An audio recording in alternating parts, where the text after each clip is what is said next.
The single-digit gold-silver ratio is the final point at which we will sell silver, and it isn't a dollar price because it's contingent on what gold is. If gold is $25,000 and the minute you drop below 9.99, we're ready to sell our silver. That would mean $2,500 silver. If gold is $8,000 and we hit 9.99 on the gold silver ratio, that will be 800 silver. It will be wherever it will be because there's more variables and contingent on it. War is good for gold because war means inflation. And you get into a war, you never know where it's going to take you. It always goes to places that you never intended, right? The war is already taking on a whole new dimension. Gold and silver are no longer moving as ordinary commodities. They are reacting to debt, war spending, inflation, and a financial system that appears increasingly stretched. The central message is simple. Silver may still have a much larger move ahead, but the final exit point is not only about a dollar price. It depends heavily on the gold-silver ratio and where gold itself trades during the next major phase. Francishunt, a technical market analyst known for his HVIF method, and Peter Schiff, a longtime economist and advocate for sound money, explain why precious metals could remain central in this environment. Hunt points toward major silver targets around $330 to $333, while also discussing a possible single-digit gold-silver ratio. If gold reached $8,000, that could imply silver at $800 under a 10-to-1 ratio. If gold reached $25,000, the same ratio could imply a silver price of $2,500. This context sets up why the next move in metals could surprise many investors. Now, we present the clips from their interview. Before we continue, please subscribe to our channel and enable notifications to receive timely updates. Thank you, and enjoy the video. Some people also saying fake stories that we've said the target is 666. We do mess around intentionally in mockery of the Satanists, often with the sexy numbers, but actually the number we said was 333. It's our target of 330. And we explained that we've got a little bit more on our second interim here. We had to do a data adjustment. So this is a quarterly silver chart. And this particular high is not accurate, that there actually was a 50 trade in the period of the Hunt brothers, no relation, back in the period of 79. So that should be a little bit higher. That would make this high actually lower than that one. But we actually have to ignore one of the candles to make the pattern work. So we are fudging and reducing our second interim's level. And what second interim means and what having a method and a process means, this is going to be quite fundamental to people understanding what it is you need to do to be a winner in trading. And we are not, this is a laptop, there's no other screens here, there's just a single screen, and I move around all the time. We are not day traders, we are not news responders. I'm not sitting with a Bloomberg here saying, so-and-so just said this, and quick, short that, long that, boom, boom, boom, boom. Not interested in that lifestyle. I don't even think it's productive for the average man. And by the way, Goldman Sachs has golden cords. That means their algorithms get to that news nanoseconds before then, assuming they weren't already aware of it, which given the cacocracy of the current system and the Trump family and the pumpermentals on cryptos and all the other scams involving Saudis, involving Justin Sun, involving Tron, freezing the CBDC, stable coins, all of this stuff we've all predicted for you that is coming. You have a complete cacocracy of the ruling class, no rule of law for them, and an absolute draconian totalitarianism coming for you, where they can confiscate your crypto for having too much. South Africa wants new rules that if you have too much crypto, they will actually confiscate it, believe it or not. Yes, I tweeted that under the Market Sniper. You can go have a look. Not specific to today's discussion, so I'll rather get on with that. So the silver discussion. Here it is. And by the way, this was a seed setup that one of our community members was given to do the setup. And this is inside the sniper circle. And this was done sketch level. And you can see the larger structure. This is all before it broke. We do the calls before. You learn the process and you do the setups and you draw it for yourself, and we help you to make sure you're doing it correctly. This that looks messy, it's actually the draw. It's actually the draw. Yes, it means something to everybody that's in there. That is a primer squeeze inside a much bigger squeeze, a small squeeze within a far larger squeeze. That is how you multiply your way to wealth, when you can use a small amount of leverage and get yourself a very, very tight stop in what could be an expansive move. And these opportunities are rare, and we are usually around when they're going down, and everybody else isn't. And in fact, I call it the Brent Johnson silver call. At that very point, at $26, he was saying, there they go, they're going to lose their head. We called 660 on the silver chart. We never called $666 ever. We called 333. We called 330. And then they say, well, I asked Grok and he said that. Well, actually, if you ask Grok, which I went and did, what targets has the market sniper given on silver? The first thing you will see is the 330 and 333 region. Now, by the way, Grok isn't the place to find out what the market sniper says. Follow the market sniper and hear what he says. Hear what he says directly. It's kind of logical. Watch the content. Don't ask Grok. I've sometimes asked Grok a question on different occasions, and it's given slightly different slants of the answer. For example, the gold-silver ratio here, we have said persistently. So let's make it absolutely clear, of all the levels we have spoken of, $330, which we've also referred to as 333, because of the wiggle number due to that adjustment on our macro HVF, which allows us to say it's easy to remember all the threes. We taunt those that have their gematria and all their evilness. We are not promoting it. The single-digit gold-silver ratio is the final point at which we will sell silver, and it isn't a dollar price because it's contingent on what gold is. If gold is $25,000 and the minute you drop below 10, 9.99, we're ready to sell our silver.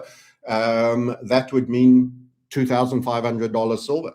If gold is $8,000 and we hit 9.99 on the gold silver ratio, that will be 800 silver. It will be wherever it will be because there's more variables and contingent on it. So the dollar value where we will remove some silver, expecting a pause and churn period, which will bring us back to the second interim discussion in a moment, is yet to happen. Now, these people that talk smack about us and don't understand and try deride us have no methodology of their own.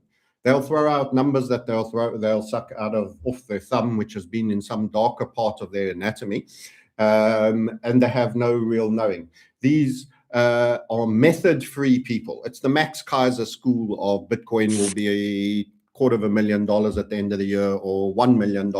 Just throw out a FOMO. And they accuse people like us of hype and overbullying. We have an absolute methodology, which is 100% defined, and we've been clear about it before this even began. How much the deficit was in any given year. Just look at the national debt when the year started and look at the national debt when the year ended. If the national debt rose by $3 trillion, but the government says the budget deficit was $2 trillion, it's a lie because there's $3 trillion more debt now than there was when the year started. So if you added $3 trillion in additional debt that you didn't have, right? Well, you must have run up $3 trillion in new debt. Otherwise, the debt wouldn't go up by that. But they have all these expenditures that they don't count because they say, well, they're non-recurring, except they happen every year. And it may not be the same thing like disaster relief, right? That's non-recurring. Oh, yeah, well, we're not going to have that particular disaster every year. Yes, but every year there are going to be disasters. And if every year you just don't count the spending, it wasn't specifically budgeted, but you know it's going to happen. Every year it happens. And there's all kinds of things that they don't count because they say they're not, we don't officially include it as a line item of expenditure, but it just happens. So the whole thing is dishonest. But the deficit is soaring, and the war is going to make it worse. And Trump has said he wants to increase military spending by 50%. Right? He wants to take the budget up to 1.5 trillion. I remember when his Secretary of the Treasury, right, was asked on national television, Meet the Press, how are you going to pay for this? Are you going to raise taxes? He laughed it off and then said, what a stupid question. Of course we're not going to raise taxes, right? We're just going to borrow the money. We're going to print the money. We're going to have more inflation. And that's why gold's going up. War is good for gold because war means inflation. And you get into a war, you never know where it's going to take you. It always goes to places that you never intended, right? The war is already taking on a whole new dimension. God knows how long we're going to be there. This is not a short-term trade based on headlines. Hunt stresses structure, patience, and position management. He sees physical silver as separate from leverage trades, drawing a clear line between conviction and tactical risk. The physical position is the base. Leverage is used only with tight risk control. Peter Schiff's argument connects directly to the macro backdrop. Rising deficits, expanding debt, and war-related spending all point toward more borrowing, more money creation, and ultimately more inflation. In his view, war is bullish for gold because governments rarely pay for conflict honestly. They borrow, print, and dilute purchasing power. Together, both views point toward the same conclusion. Gold and silver are responding to a much bigger monetary problem, not just normal market speculation. Let's get back to the interview. A macro setup such as the silver trade, which is on a very big time frame, a quarterly time frame, each candle is 3 months. I know for sure when we run the second interim, I do not have the patience to sit through drawdowns for days, weeks, and weeks on end. And that is exactly what's happened. So we undertook to close leverage trades, leverage long trades. So you're talking about a group of people that got leveraged way before the cup and handle guys that only started to notice at 50 were saying, hey, it's looking optimistic. It's coming. Way before the cup and handle guys on a macro HVF with a primer squeeze at 25.9 and a stop right there at 21.92, virtually $22, literally $3 that have been net leverage long with mostly winning quarterly months. 1, 2, 1 loss quarter, 3, 4, 5, 6, 7 candles closure at the interim of leverage as things started to get skatey. That we did. You can accept it or not. I'll play you the video of the ad hoc that we provided to our community that you didn't get because you didn't invest in yourself. You just took the freebie on the YouTube, and you're welcome and entitled to do it. And we're glad to have you there too. There are layers to this. There are 100% layers to it. To those that said, we never said get square and got out. So you first have to even understand the argument. The argument is, first of all, you should have a triangle. No, we're not trying to be Jay-Z and New World Order or signal anything. A triangle that shows you blue pot, blue pot. You should have preferably 3 units of blue pot. And then you can have lukewarm, light leverage. This is how you should structure. That is investment. Investment is blue pot. That means you actually hold and own the silver. We never sold our silver, and we don't intend to until the macro target is made. This is lukewarm pot. This level is lukewarm pot. If you have 3 units, let's say it represents 33 grand, and each 33 grand gives you 100 grand in the end, you could have 66 grand in light leverage off of that foundation. If you, under the method, a process, a target, a stop, where you will get out because that light leverage, even though it be light, it's 66% of your base position, even though you have it light, it can eat away and destroy your blue pot. But if you do not get it the trade right and you do not have a size loss. Too many people don't understand the concepts of leverage. Then there's the red hot pot. And we did go red hot long in various periods through this move on lower time frames where we got upside HVFs, while others said all the Low risk entries are gone for entering silver. Once it was passing 40, 50, and $60. There were lots of smaller time frame setups that you could have broken into the trade with very tight stops that were associated on lower time frames for boosting your returns. And you could have held part of that target size that you got on for the full move up to the second interim, which would have made you substantial profits. That is what we do. Blue pot, warm pot, and then hot pot, where you can take a bigger chance on a super tight stop. And that is the principles that we discuss in here in terms of how you manage it. So to be clear, as we've always said, we are investors, blue pot investment, silver, and we held everything through all of this, and I'm not even for a minute concerned. I 100% don't feel that the top is in, and I leave 0.1% in case we are wrong. But I am very comfortable with my investment positions. Silver's long-term setup links technical structure and monetary stress. Hunt's analysis avoids one fixed silver price. He focuses on the gold-silver ratio. A move to a single-digit ratio means silver could far outperform gold. Depending on gold's price, silver could go much higher than investors expect. At the same time, Schiff's macro warning explains why gold could continue rising.